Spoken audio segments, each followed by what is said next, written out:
With the collapse of the oil embargo to force Iran into a confrontation over the Straits of Hormuz, the US and Israel are looking for another way to get the long-sought war with Iran started, and more to the point, need to make it look like Iran is starting hostilities in order to make it politically and more difficult for Russia and China to support Iran.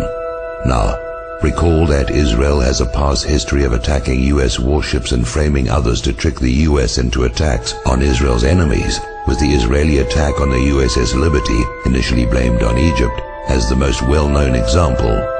So here we have the USS Enterprise, the oldest carrier in the fleet, on her last legs, scheduled to be decommissioned next year. Her name is well known in part because of the Star Trek TV series.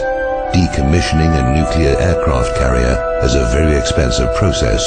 USS Enterprise is powered by 8 nuclear reactors, all of which must be disposed of as nuclear waste material along with all the associated machinery. The US Navy would save a great deal of money, more than the scrap worth of the steel, if USS Enterprise were to be sunk in the Persian Gulf, where the radioactive mess is someone else's problem to deal with. So why send an ancient warship at the end of her useful life into harm's way?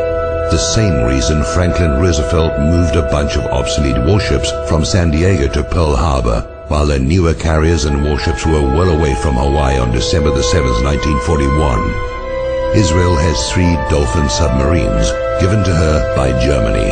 They have been seen transiting the Suez Canal in the past, and could well be operating in the Gulf of Oman, even the Persian Gulf by now, lying in wait for a used-up and obsolete warship, more useful as a sacrificial lamb than an actual weapon, a ship with American sailors to be attacked as Israel attacked the USS Liberty, then to be blamed on the designated target, Iran, by a compliant media.